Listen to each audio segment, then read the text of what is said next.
Assalamualaikum warahmatullahi wabarakatuh. Berjumpa lagi dengan saya, calon guru penggerak angkatan 9, yaitu Gilang Pertiwijaya Ningtyas, yang masih bersama dengan fasilisator saya, yaitu Ibu Minarti, dan PP saya, yaitu Bapak Azam Syahroni. Pada kesempatan kali ini saya akan memaparkan tentang koneksi antar materi modul 2.1 pembelajaran berdiferensiasi. Apa itu pembelajaran berdiferensiasi? Pembelajaran berdiferensiasi adalah usaha seorang guru dalam menyesuaikan proses pembelajaran di kelas untuk memenuhi kebutuhan belajar murid dan mendukung semua murid di dalam kelas tersebut. Bagaimana cara untuk melakukan pembelajaran berdiferensiasi di kelas? Untuk dapat melakukan pembelajaran berdiferensiasi di kelas, maka guru harus melakukan, yaitu 1. Harus memahami tujuan yang akan dicapai. 2. Mengetahui dan merespon kebutuhan belajar murid. Yang ketiga, melakukan asesmen berkelanjutan. Yang keempat, menciptakan lingkungan belajar yang mengundang murid untuk belajar. 5. Melakukan manajemen kelas yang efektif.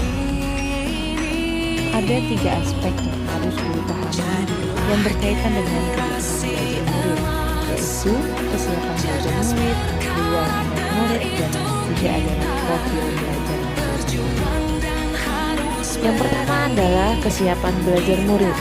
Menurut Tomlinson tahun 1999, kesiapan belajar didefinisikan sebagai di mana murid berada di dalam hal pemahaman atau keterampilan.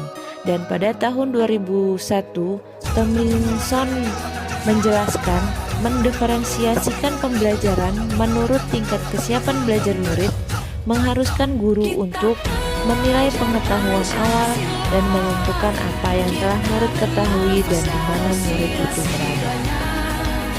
Yang kedua adalah menurut Tomlinson tahun 2001, minat adalah salah satu motivator kunci bagi murid untuk terlibat aktif dalam proses pembelajaran. Minat murid itu berbeda-beda dan minat murid itu dapat dikembangkan. Yang ketiga adalah profil belajar murid. Profil belajar murid itu meliputi di antaranya ada lingkungan, budaya, kecerdasan ilmu, dan gaya belajar. Bagaimana cara mengidentifikasikan kebutuhan belajar murid? Kebutuhan belajar murid dapat diidentifikasi dengan cara 1. Menggunakan berbagai asesmen awal dan asesmen formatif. Yang kedua, mengidentifikasi pengetahuan awalnya. Yang ketiga, mereview dan melakukan refleksi terhadap praktik pengajaran. Yang keempat, berbicara dengan guru murid sebelumnya. Yang kelima, membaca rapot murid dari kelas mereka sebelumnya. Dan yang keenam adalah mengamati perilaku murid-murid tersebut. Strategi mendiferensiasikan pembelajaran ada 3, yaitu sesuai dengan diferensi konten, diferensi proses, dan diferensi produk. Diferensi konten. Diferensi konten berkaitan dengan materi pengetahuan, konsep, dan keterampilan yang perlu dipelajari murid berdasarkan kurikulum. Diferensi konten dapat dilakukan dengan membedakan pengorganisasian dan membedakan format penyampaian. Kita sebagai guru perlu menyesuaikan cara bagaimana murid kita bisa mengakses konten tersebut sesuai dengan kebutuhan belajar mereka, namun bukan mengubah dan menurunkan standar kurikulum. Diferensiasi proses. Diferensiasi proses adalah kegiatan yang memungkinkan murid berlatih dan memahami atau memaknai konten. Diferensi proses memungkinkan murid-murid kita untuk memaknai lewat beragam cara atau moda dalam berbagai tingkat kesulitan, waktu, dan tingkat dukungan yang berbeda. Diferensiasi produk. Diferensiasi produk adalah bukti yang menunjukkan apa yang murid telah pahami dengan cara membedakan dan memodifikasi produk sebagai hasil belajar murid, hasil latihan, penerapan, dan pengembangan apa yang telah dipelajari. Biasanya paling mudah dilakukan, namun kita harus ingat saat ingin melakukan ini, kita harus mengacu pada tujuan pembelajaran yang diharapkan. Apakah keterkaitan antara model pembelajaran berdiferensiasi dengan modul-modul sebelumnya?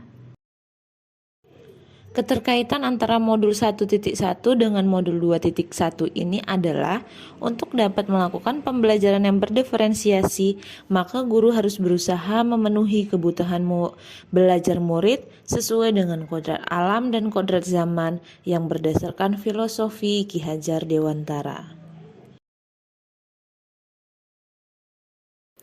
Keterkaitan antara modul 1.2 dengan modul 2.1 ini adalah dalam pembelajaran berdiferensiasi, haruslah seorang guru berpihak pada murid, relatif, mandiri, kolaboratif, dan inovatif untuk menciptakan pembelajaran yang memenuhi kebutuhan murid. Dengan demikian, seorang guru penggerak dapat mewujudkan pemimpinan murid dengan menuntun murid merdeka belajar. Hal ini sesuai dengan nilai dan peran guru penggerak. Keterkaitan antara modul 1.3 dengan modul 2.1 adalah pembelajaran berdiferensiasi dapat menjadi salah satu strategi untuk mewujudkan visi seorang guru penggerak yang berpihak pada murid. Dan yang terakhir, keterkaitan antara modul 1.4 dengan modul 2.1 ini adalah sebelum melakukan pembelajaran berdiferensiasi, guru haruslah melakukan kesepakatan terlebih dahulu dengan murid agar proses kegiatan yang dilakukan dapat berjalan dengan baik sesuai dengan nilai budaya positif. Terima kasih sudah menonton pemaparan saya tentang koneksi antar materi modul 2.1 pembelajaran berdiferensiasi. Semoga apa yang telah saya sampaikan bermanfaat untuk kita semua. Assalamualaikum warahmatullahi wabarakatuh.